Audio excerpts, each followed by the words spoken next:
In 1971, I was looking at colleges, and one day my father sat me down and he asked me where I wanted to go to school. He was aware, obviously, that I'd been accepted to West Point and to Notre Dame.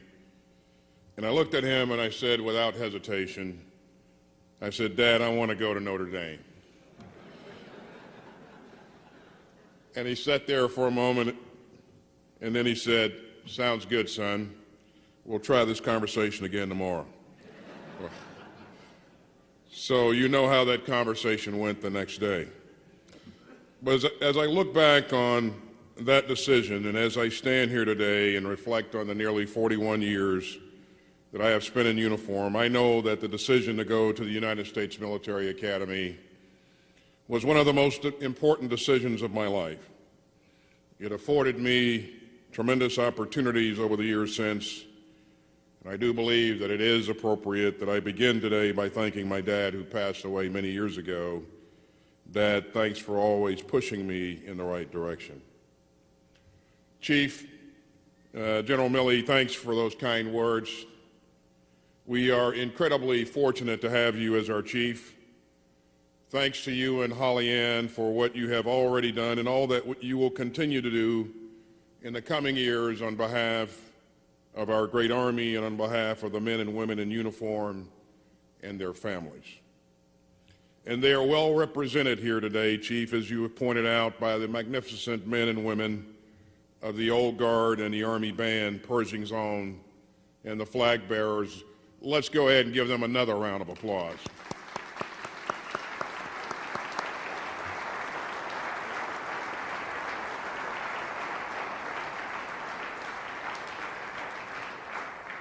You may or may not know that in a former life, the commander of troops, Johnny Davis, was an aide of mine. I think that he likes being a commander a lot better than his former job there, but he does it magnificently well. Johnny, you and your troops are outstanding. General Dunford, Mrs. Dunford, Ellen, thank you both for being here. And Chairman, thanks for your tremendous support and for your friendship. Thanks also to the Joint Chiefs and my fellow combatant commanders for coming and for your support and your friendship. Other flag and general officers, and there is, as you heard the Chief point out, there is an impressive number here today, including several former chiefs. Senior executives, Acting Secretary of the Army, Murphy, it's good to see all of you. Special note to Dennis McDonough, sir, thank you for taking time out of your incredibly busy schedule to be here, and thanks for your unbelievable friendship. Other distinguished guests, and again, there are many here today. By the way, there's even a few of my high school classmates here. Go Bulldogs. It really is wonderful to see so many familiar faces, and you should know that it means a great deal to me and Charlene that you would take the time out of your very busy lives to be here. You know, I love the Army. And I have loved being in the Army these past 41 years, and I have been very fortunate for every day in uniform. In looking around and seeing so many dear friends, it makes me somewhat sad to leave, but I am uplifted by your presence and by the amazing talent that fills our ranks. And I hope to have the opportunity to thank each of you in person after the ceremony. You know, going back to the decision that I made to attend West Point, as you heard the Chief point out, it is true. I actually planned to stay in the Army for just 5 years. I had a great experience at the Academy. I had a number of classmates, as you heard, that are here today. And gentlemen, we'll try this again. Courage and Drive 75, are you out there? All right. I think they're getting kind of old now, so they're probably sleeping, Chief, when you... But again, as the Chief pointed out, my plan was to do 5 years and then get out and go to law school. However, I quickly learned after joining the Army that I love soldiers, and I love being around soldiers, and I love being a part of a winning team. And so as I stand here today at the end of my career, and I look back on the many experiences that I've had, I am filled with awe. I am incredibly proud Proud to have been a part of this exceptional team.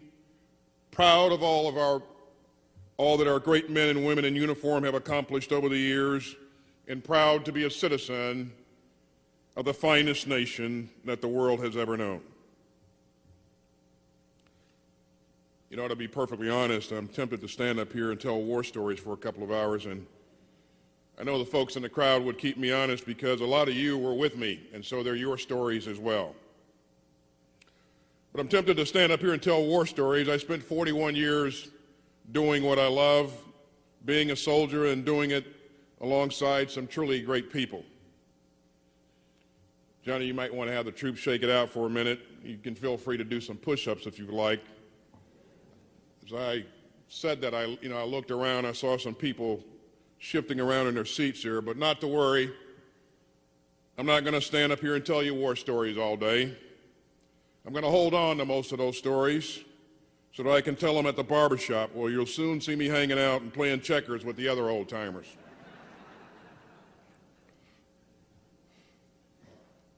Instead, on this day, my last day in uniform, I'd like to share a few simple thoughts with you as I reflect back on my life and my career in the Army. I'd like to share a few thoughts on those things that have proven most important to me over the years. Ladies and gentlemen, this business, our business, the profession of arms, this business is all about people. We don't win our nation's wars simply because we have the most technologically advanced military in the world, and we do. We win wars because we have the very best people serving in our ranks. And this has held true for more than 240 years since the birth of this great institution, the United States Army. And I and many others who have spent time in the military, I have seen our men and women in uniform do the most incredible things, both in peacetime and in combat. They make the impossible possible every single day. As I look back on my own experiences, it is their efforts, it is their sacrifices, their achievements that I am most proud of. As the Chief mentioned, I've been very fortunate to have had the opportunity to serve in key positions and to lead troops, most recently as a commander of U.S. Central Command, and prior to that as a commander in Iraq. And I'm grateful to President Obama, President Bush, Secretary Carter, Secretary Hagel, and Secretary Gates for their leadership and for allowing me those opportunities and for the tremendous trust and confidence that they placed in me. I've also spent a bit of time in combat, and those memories are deeply rooted in my mind. In combat, you experience the absolute best and the absolute worst of times. You see unparalleled camaraderie and teamwork on display under the most demanding conditions. And you see all that our troops will do and the tremendous sacrifices that they will make in support of the mission and in support of one another. Even when they are outnumbered or challenged on multiple fronts or given seemingly impossible tasks, our troops have proven time and again that they will do whatever it takes to be successful, no matter the circumstances.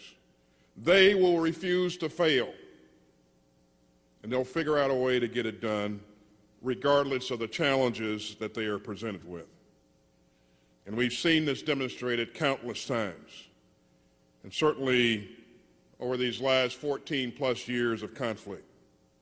And we have an obligation to ensure that our troops have all that they need to be successful. They deserve the very best. Ladies and gentlemen, your United States military is the most professional, the most disciplined, and the best trained force on the face of the earth.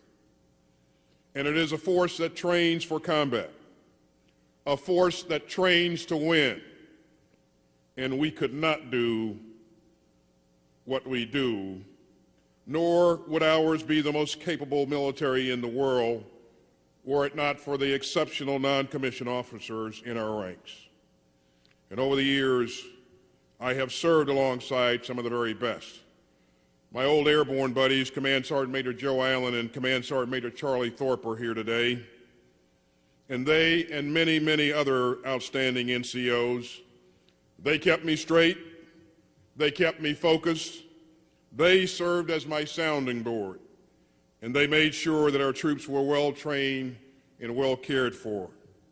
They taught me a tremendous amount, more than even they realize, and I'm sure of that. You know, I'll never forget, we were conducting the invasion into Iraq in 2003, and by the way, the division commander for the 3rd Infantry Division, who was my boss, is in the crowd today, Buck Blunt. But we were conducting that invasion, and there was some really tough fighting along the way. And on one particular occasion, we had a squad that was pinned down under some heavy enemy fire. And suddenly, one of the young soldiers, I think he was probably only 19 or 20 years old, he got up from behind his covered position and he charged towards the enemy position. And risking his own life, he eliminated the threat. It's truly amazing. And afterwards, when the unit was safe and out of harm's way, I approached the soldier and I asked him, "Hey, what made you do that? What made you run towards that enemy position?" I asked him, "Were you afraid?" And he looked at me and said, "Yes, sir, I was scared to death." But then I heard my squad leader's voice, and I knew that it was going to be okay. He said, "I heard my squad leader's voice, and I knew that it was going to be okay." Ladies and gentlemen, there is no other profession on earth where a 19-year-old kid will get up and run towards an enemy position to save his buddies. And that young soldier did so because he trusted his squad leader, and he knew that he was there with him, leading him, and that he would take care of him. And that squad leader wasn't the exception. Indeed, our ranks are filled with non-commissioned officers just like the one who inspired that young soldier. This business truly is all about people. And while I've been fortunate to play a key role in a number of seminal events over the years, one of the things that I'm most proud of as I look back on my career, I'm proud to have had the opportunity to lead, coach, and mentor leaders, and in particular young officers, many of whom have gone on to hold key positions in our Army and in our military. And included among them are folks like the Chief, General Mark Milley, Dan Allen, Dave Perkins, Nadia West, Terry Farrell, Randy George, Mike Culpepper, and many, many others. These are great Americans. And as I've watched their careers and I've seen firsthand the tremendous contributions that they have made on behalf of our nation and our Army, it fills me with a level of pride that cannot be expressed in words, or at least it cannot be expressed by a simple infantryman like me. Over the years, I too have benefited from the mentorship and the wise counsel of a number of great individuals. Folks like General John Abizaid, General Colin Powell, General Johnny Wilson, Julius Beckton, Larry Jordan, Kip Ward, Fig Newton, and Larry Ellis. I owe them and countless others an enormous debt of gratitude. As Sir Isaac Newton famously wrote, "If I have seen further, it is by standing on the shoulders of giants." And certainly that has been the case in my life and in my career.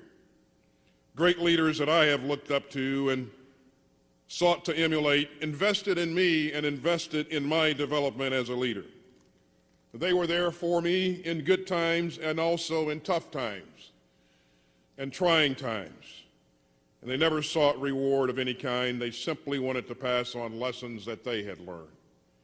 And by doing so, they made me a better leader, a more effective leader, and most important, a better person. and I will be forever grateful to them for their support and for their confidence and for their efforts on my behalf. You know, I've had three primary goals in life, and they are to be loved by my family, respected by my peers, and feared by my adversaries. And I do hope that I've achieved some measure of success in pursuit of these goals. I am incredibly grateful for the love of my family. My brother Morris, who was a former Marine and spent a career with the FBI. My four older sisters, Patricia, Serena, Carolyn, and Lloydette, and their spouses, and a number of my nieces, nephews, and a few of my aunts and uncles are here today as well. It is indeed a rare occasion to have so many of us together in one location. It's actually very special, and it means a lot to me to have them here, and so thanks to you all for coming. As you heard me say, I grew up with four older sisters. And they will tell you that they spent quite a bit of time and energy while we were young mentoring their little brother. And I will tell you that there is nothing that prepares you for combat like growing up in a house with four older sisters. But all joking aside, I am enormously grateful for their love and for their support. I'm looking forward to spending more time with them in the coming days. And there is a very, very special person who unfortunately is not here today, and that is my mother, Alicia Austin. She passed away when I was in Iraq, and I have missed her every single day since. She was the wisest woman that I have ever known.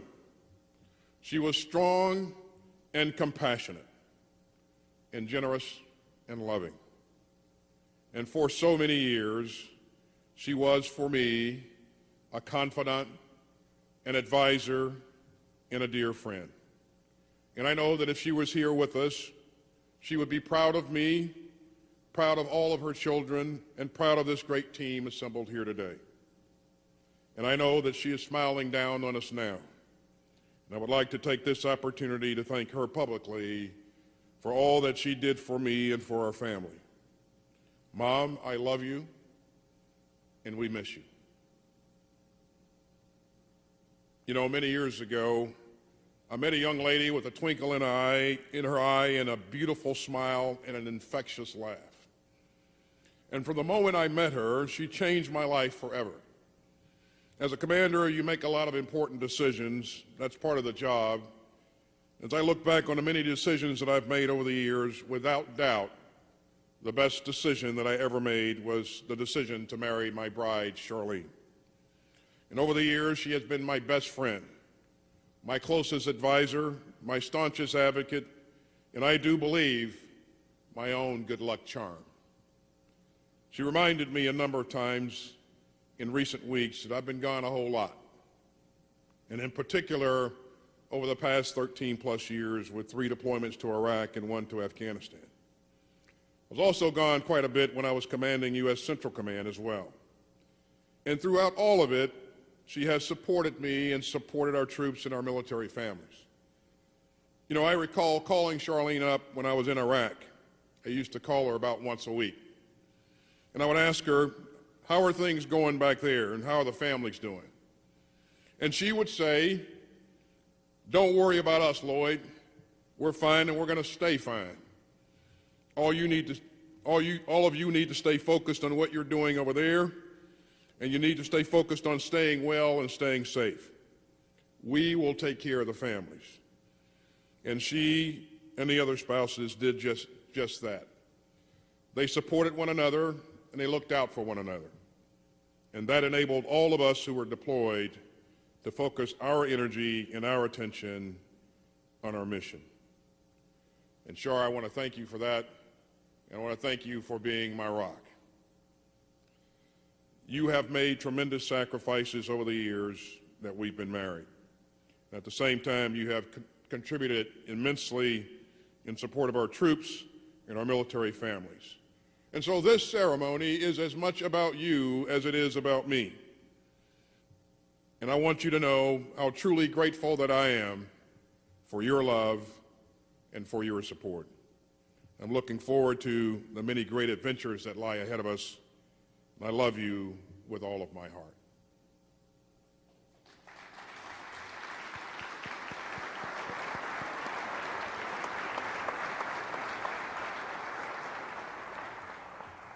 Charlene's dad, Tank Banner, was always very supportive of everything that I did, and while he passed away, I want to take this opportunity to thank him for his support as well. I also want to thank her sons, Reggie and Shane. They've made many sacrifices over the years, and I'm grateful for their sustained support, the support that they've shown us throughout, and we're very, very proud of you both. Ladies and gentlemen, I will hang up my uniform for the last time later today. The fact is, I've only known one life, and that is the life of a soldier. And I have loved that life. And given the chance, I would do it all again in a heartbeat. I will miss it. I will miss it tremendously. I expect I'll miss it even more than I realize on this, my final day in uniform. But as I reflect back on the past 41 years, I am reminded of the good days, and there were lots of good days, and there were great days. There were also tough days. And the toughest days were the ones when you lost troops, troops you pledged to take care of, men and women who you sent into harm's way. And when you lose them, either in combat or as a result of an accident, when you lose them, their loss affects you profoundly. Indeed, it stays with you forever. And certainly, I will never forget the tremendous sacrifices made by our fallen comrades and their families on behalf of our Army, our military, and on behalf of a grateful nation. And the same applies to the men and women who were wounded or injured while serving their country and doing the bidding of the United States of America. We owe them and their families our continued and strong support. And we must ensure that they're taken care of and that they're not forgotten after the fighting stops and the nation's focus shifts to other things. Ladies and gentlemen, it's hard to leave an organization that you love, an organization that has had an enormous impact, not only in the world, but in your life as well. And I know it won't be easy, but as I look towards the future, I am filled with optimism. And I am filled with optimism because I recognize that today's generation of leaders is even better than my generation, than past generations. And the determined men and women who have answered the call, and all those who will answer the call in the coming years, they will do whatever it takes to be successful. They will confront any challenge, and they will refuse to fail. And we must not fail them. The United States of America can do what no other country can do.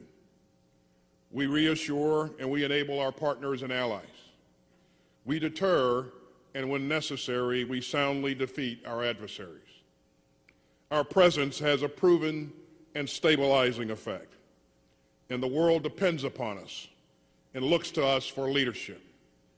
And that is in large part because we do have the most powerful, the most capable military on earth.